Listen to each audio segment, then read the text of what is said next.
In this video, we're gonna do a page from my Character Backstory Workbook together, so already get a character that you wanna work on with me, and I'm also gonna share how this combines all the elements of a template that I've been wanting to find online, but I've just never been able to, so I made one myself. So let's get started. Mommy issues, war criminal, clout chaser, unemployment allegations. You too can have an insufferable yet entertaining character. Hi, I'm Erin, and I made a Character Backstory Workbook that solves all of the problems that I've had with previous writing templates. Mainly that they're not functional at all. This is page 1 of my template, and usually with writing templates, there's no room for you to write, which is the whole point of a template. It's a tool, so it should be functional. So that's why I opted for a big box. This is a digital product, and while there are some people who want to print this out, most people aren't going to print out something that's over 60 pages. They're gonna do it on their phone or their laptop. And a lot of times when there's lines, the words that you're typing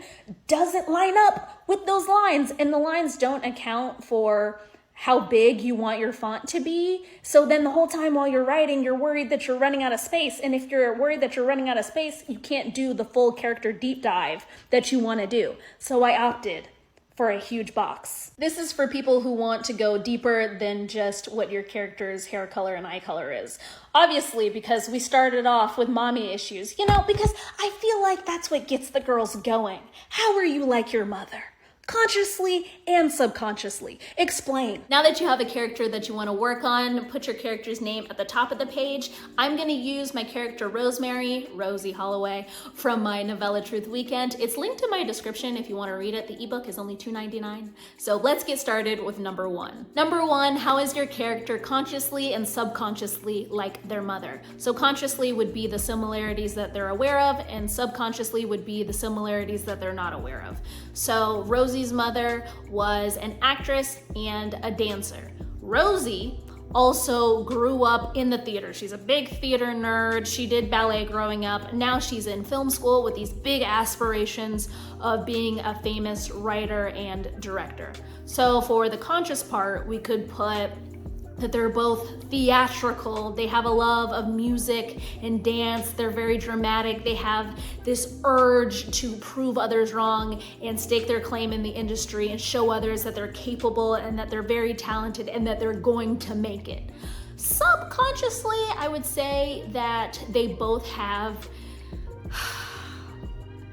this urge to self-sabotage and blow up their lives, especially romantically. They gotta learn lessons truly the hardest way possible. What are their shared habits, mannerisms, patterns, and reactions? You could really get into the weeds with this one. Do they have the same nervous tics? Do they tend to go from 0 to 1,000 with their anger or with their sadness? Do they tend to seek out toxic relationships, both platonically and romantically?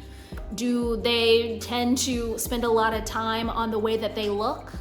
Maybe they have a feast or famine mindset with their money, so they can always find a way to get a lot of money really, really fast, and then they blow it. And then they're in dire need of money. They're about to lose their house and their car, and then again, they find a really quick way to make a lot of money, and then they get the money and they blow it all over again.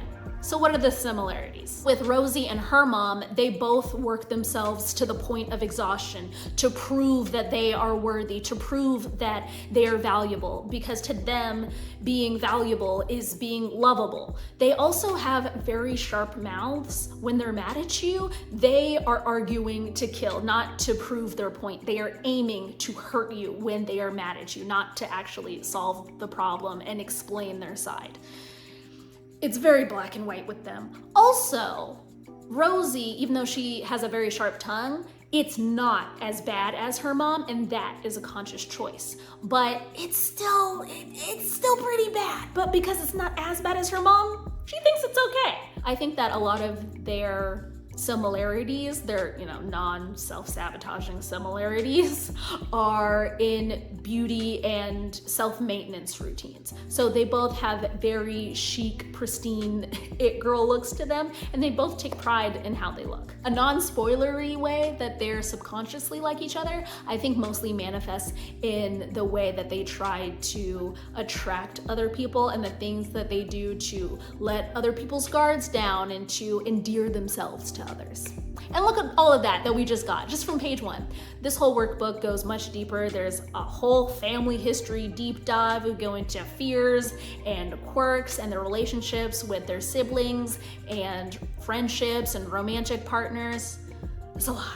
Over 60 pages. And finally, I made this workbook for people who hate those character building questionnaires where the first question is like, take your character to a coffee shop. What would they order? How would I know that? How would I know that if I haven't even built them yet? I don't even know the fundamentals about them. How do I know what their favorite coffee order is? You're supposed to help me with that. This isn't helping me build anything. So this questionnaire is for you, and also giving you a lot of juicy gossip on your characters. I made sure to put some of those in there for you. So I hope that you found this helpful. The link to download this is in my description, along with Truth Weekend if you want to read it. And I hope that you guys enjoyed this video, and I will see all of you lovely people in my next video. Bye!